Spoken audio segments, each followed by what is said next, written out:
This is my career. It's my livelihood. This is my love. It's my passion. It's something that I've dedicated over 2 decades of my life to. That's pretty much half my life has been wrestling. And it has given me everything. It's given me my life. It's given me my home. It's given me my dreams. It's given me my husband, my son. I don't know where I would be without wrestling.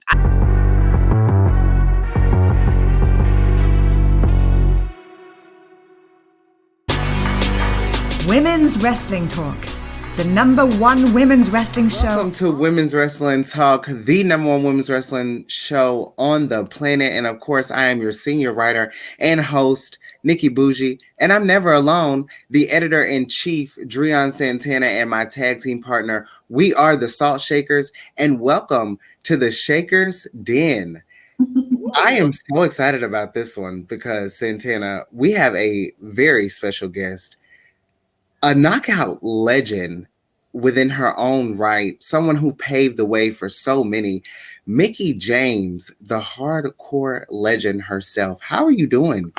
I'm so good. I'm so good. I'm so happy to see you. Good. I know I see you at a lot of the Impact pay-per-views, and y'all's support for the knockouts really means so much to me. I know it means a lot to the ladies in the locker room, and we're just really grateful for you. So thank you. We really appreciate that. We love, I know for me and Santana, we love coming to the events and seeing you guys just put on some of the best matches in women's wrestling. We are here for business, and you speak of the locker room. We just recently had someone on the show who had a few things to say about Mickie James. So we're going to give you the floor after we play the clip to say whatever you want to say. Okay.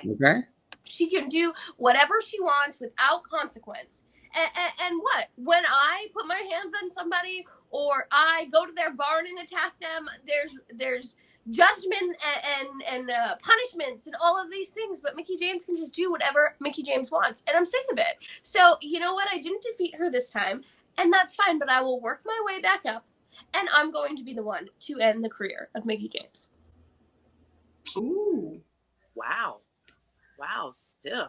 I don't think that I can do whatever I want. Clearly, I've not been able to do whatever I want, and I think that that this whole last rodeo is a testament to that, in the sense that if I wanted to do whatever I wanted, why didn't I just go to Scott and say, "Hey, Scott, I'd really like a Knockouts World Championship match. I feel like I'm Mickie James. I deserve it.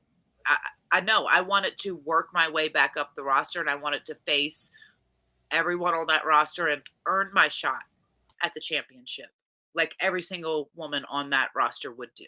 And I wouldn't want just to do that to prove it to the fans or prove it to the business that I still belong, but prove it to those women in the locker room that I can still hang with every single one of them, and I can still kick their ass, including Deonna, who I've kicked her ass not once, not twice, but thrice.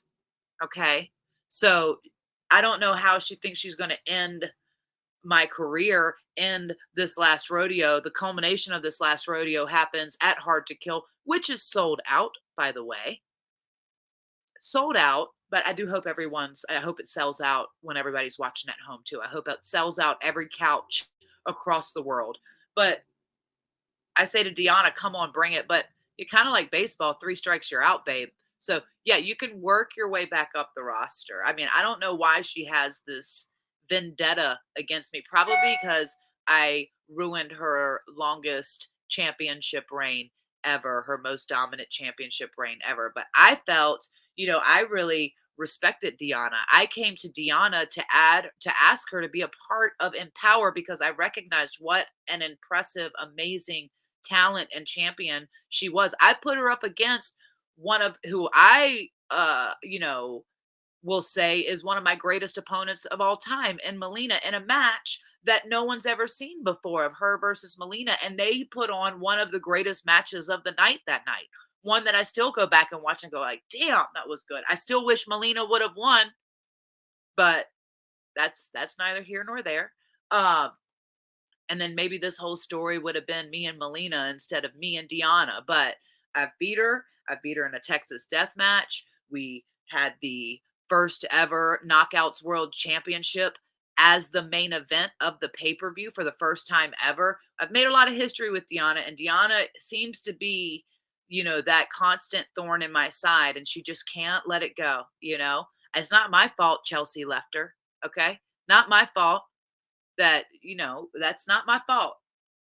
That you push me to the edge, you push me to the limits, and then you will see the nasty side of Mickie James. And that's just the reality. But I don't want anyone to ever think like, oh, I just come in and do what I want, because I don't. I could, but I don't, because I love the business and I love, wrestling, and I respect the women who work hard and, go out there and put on not just the best women's wrestling matches of the night, but sometimes the best matches of the night, period. Oh Lord, I am shaking in my. Oh Lord, I am shaking, honey. So of course, like you said, you're on this rodeo, and of course you have your current opponent that you'll be facing, Jordan Grace at Hard to Kill, and someone that you've already beaten not once, not two times, but three times, Deonna. Without picking those two, which knockout would you pick to end your last rodeo? none of them. I don't want anybody to end the last rodeo. Come on. This is my career. It's my livelihood. This is my love. It's my passion. It's something that I've dedicated over 2 decades of my life to. That's pretty much half my life has been wrestling. And it has given me everything. It's given me my life. It's given me my home. It's given me my dreams. It's given me my husband, my son. I don't know where I would be without wrestling. I don't want it to end. As anyone in this business, it's a struggle. That word, the retire word, is like, it's a sadness, that because it's a ending of a book that you're never really truly want to close. But I think that right now, obviously Deonna would have probably been a good shout. We've been that fight forever kind of rivalry, and she's been one of my toughest opponents. And I've always said that Deonna is one of the best women's wrestlers out there. She's one of the best wrestlers out there. She's one of the best I've ever been in the ring with. I think Jordan has been an incredible champion. She's been a dominant champion. And if this is how the last rodeo ends and she's the one to retire me, I can respect that. And I respect her. I guess if there was one other, it's so hard to say. I would say,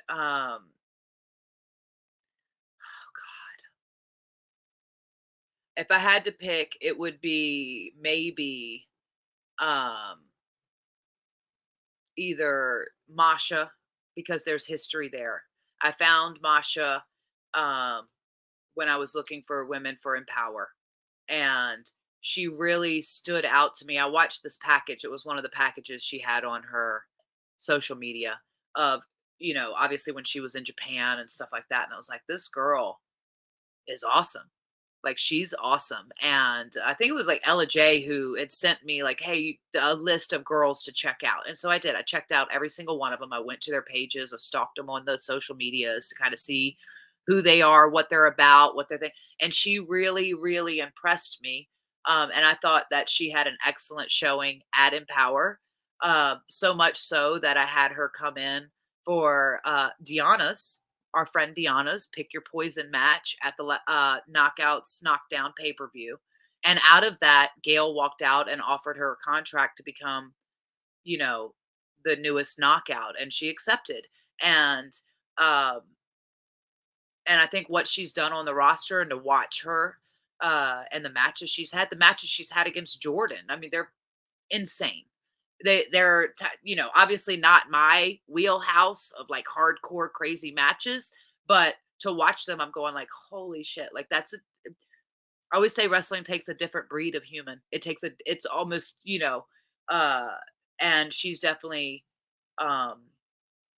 one of those people. But God, there's so many women, that's the one thing about Impact especially, but they're just out there. There's like so many talented women, on the landscape that are really going out there and doing it for themselves. And it's really amazing to see. It's really, really amazing to see, because there weren't that many women when I was trying to make it or when I was trying to do it. Like it was a handful of really great. There was women's wrestlers, but as far as really great talent, and women who loved wrestling and were in wrestling because they loved wrestling, it was a lot slimmer pickings, and now that landscape is so thick and full of amazing talent out there. It's like, I think there's people that are just scratching the surface and have yet to be seen and that are going to be, the next superstars of tomorrow. So it's really hard to say. I don't want to look past Jordan. I think that's very important because the stakes are high, and if I lose, then I can't wrestle anymore. And so I take that very seriously because, again, it's my whole life. Absolutely. And speaking of your match with Jordan at Hard to Kill, you recently spoke about your mental health going into this match.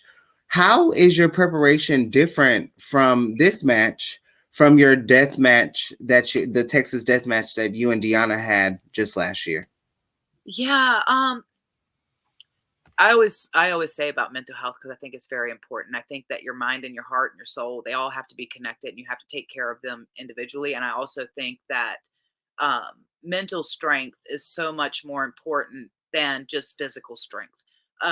You can train your body in the gym all day long, but if you don't believe yourself to be a winner, if you don't believe yourself to be a star, if you don't believe that you can do something, then you've answered your own question. If you don't believe it that you can do it, then you won't be able to do it. You have to say to yourself, I can do this, I can be this, I am this. You know what? Those conversations you have with yourself are the most important conversations that anyone can have. That conversation in the mirror every morning while you're brushing your teeth, when you're telling yourself who you are and what you're about and the dreams that you have. Those are very important, and you have to keep them positive. And I think even going into this match, like for the Texas death match, like I had to mentally get into this place of willing to do anything, because I knew that Deanna was willing to do anything, and it was a hardcore match. I've had hardcore matches before, but it's not my specialty. I don't want it to be my specialty. I don't even like blood, like I'm ugh. So for that match, I had to really put myself in a real dark place of like willing to do anything kind of space. With Jordan, that's not this type of match. Like this is a real competitive match of two athletes, two champions, the current champion, a former champion, championing women's wrestling, and to show what that's like. And I know how important this match is to Jordan. I know how important this match is to me. And I think that I've watched Jordan and I see what she's capable of. And I know that I'll never match her strength. I won't. I can't. I'm not designed that way. She's younger than me. She's a representation of everything that what women's wrestling is today. And she's an awesome representation of that. And I think that she's carried that championship with prestige and honor since she's had it. And so I intend to take it away from her the same way, and so that's my intentions. And I have to put it out there because, like I said, if you go in thinking you're going to lose, you've already lost. So I have to go in thinking I'm going to win so I can win.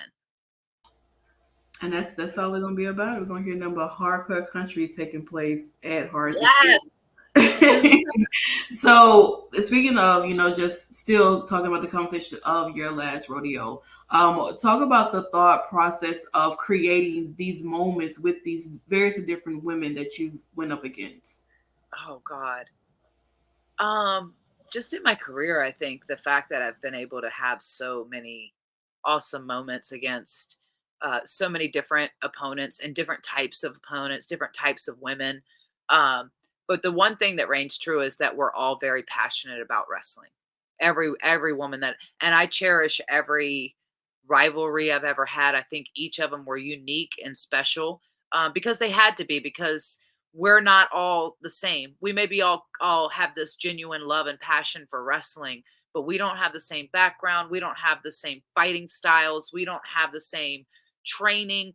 We don't have the same darkness that what we're willing to fight for. We don't have any, like, we're all so different. So the fact that I've been able to have these moments with a Beth Phoenix, who is one of my favorite rivalries of all time, with Trish Stratus, obviously the one that like is the first one everyone goes to, and it's the one that reigns so special to me. Um, because it was that moment of realizing, especially by the time we got to WrestleMania, that I truly made it. Like this was it. Like up until that point, I'm like anything, whatever. But as we got to WrestleMania, when we're there in WrestleMania, I'm like, oh my God, that's when I realized like, oh my God, I made it. I did it.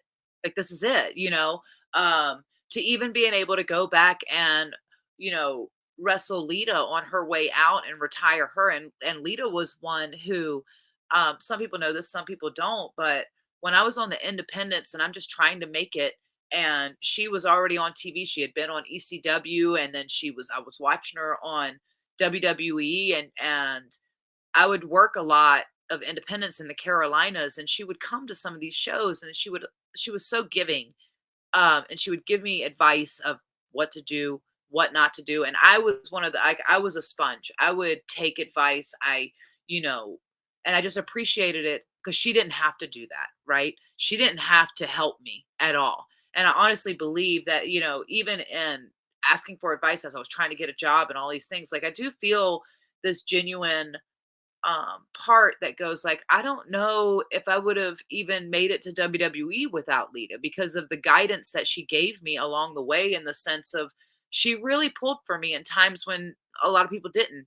Um, so I, and then we talk about Melina, and we talk about Michelle McCool and Layla, who, this was a pairing that they needed a monster heel faction. They needed someone for the people to truly, genuinely hate, not be like, oh, I hate that person, but I still love them and I want to buy their merch. No, I hate these people. And they needed someone to be that and step up and be that. And that, whole Piggy James angle and all that stuff, as hard as it was at times, I have people that still come to me today and go like, that storyline was very important, especially in that teenage years of going, it resonated with me because I was that person getting picked on, or I was that, and the fact that you could fight through and, be strong, like it gave me strength. And like, so when you can help not only create these moments for television, but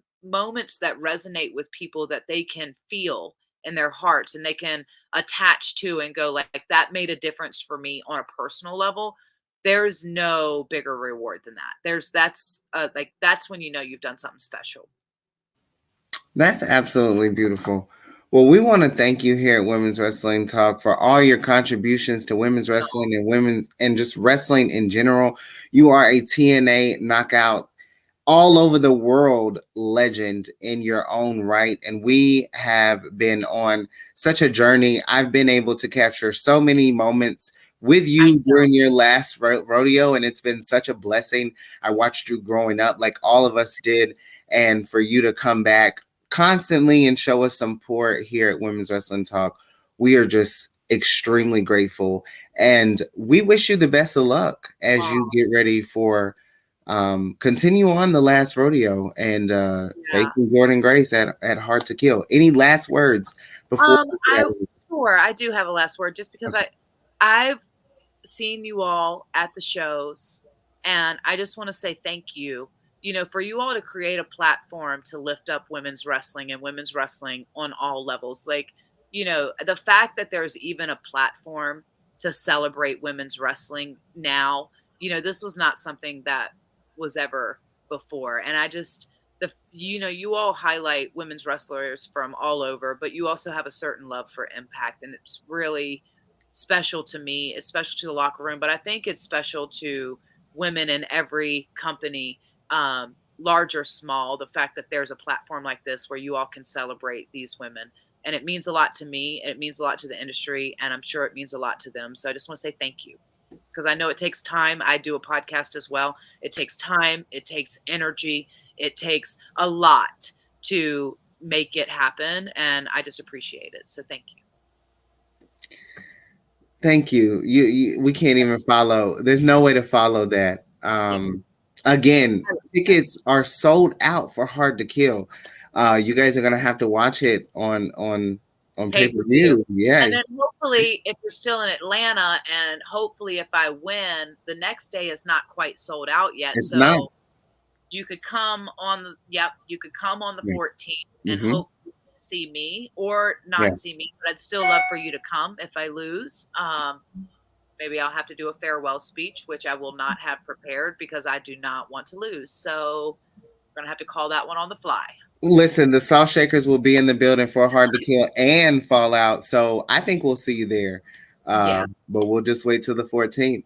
Yeah. Thank you again. Of course, this has been Women's Wrestling Talk, the number one women's wrestling show on the planet. Women's Wrestling Talk, the number one women's wrestling show on the planet.